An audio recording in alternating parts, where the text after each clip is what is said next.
त मिलियो मता मुहब मरी वञा मिलणो वतई त मिलियो मता मुहब मरी वञा वञा वञा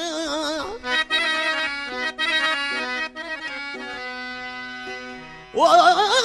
बिरह जे बीमार सां भर में वेही खिलवो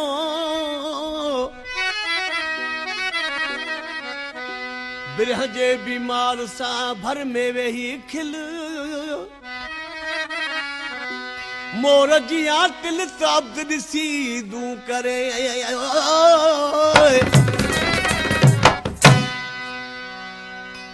दोस्तो हिन कलाम जे लाइ फरमाइश आहे शहदादपुर PTS खां वॾो मुंशी मोहम्मद इस्माइल खोड़े जी काज़ी अहमद खां फरमाइश आहे रईस पुनल खान मरी जी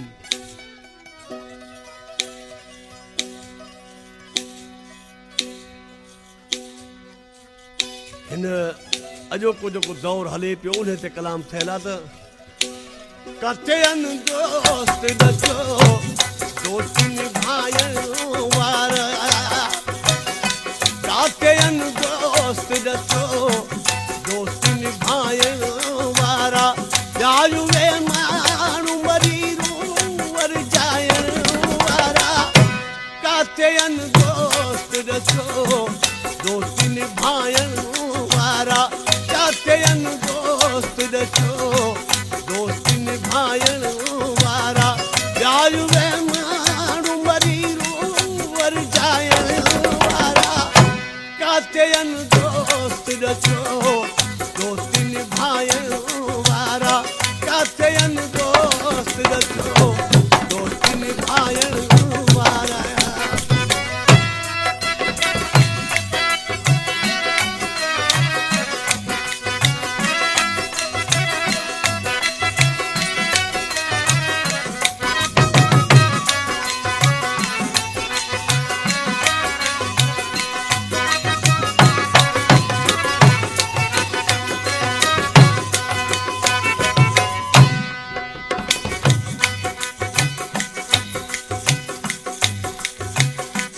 अब दुनिया में ॾाढा सूर सयो वेठो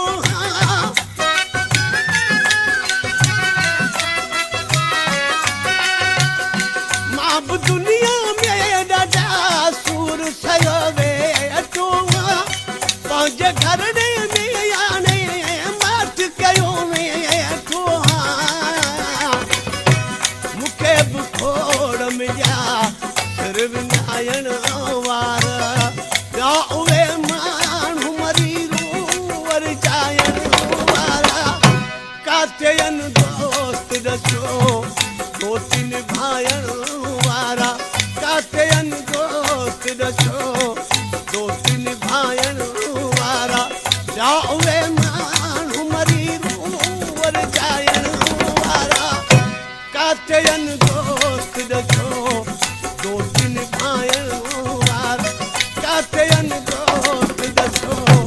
दोस्ती निभाइण वारा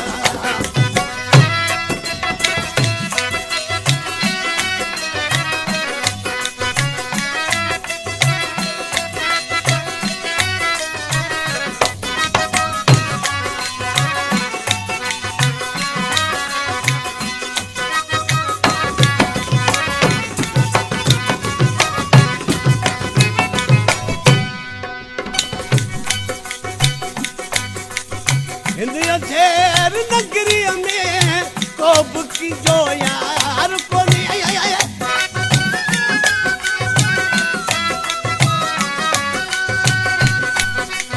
हिन अधेर नगरीअ में को बि कीजो यार कोन्हे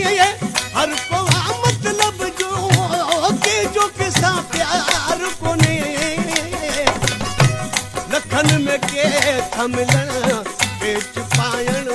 वारा ॼायूं वे माण्हू मरी रूअर जाइण वारा काथे आहिनि दोस्त ॾसो दोस्ती निभाइण वारा काथे आहिनि दोस्त ॾसो दोस्ती निभाइण वारा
या उहे माण्हू मरी रूवर जाइण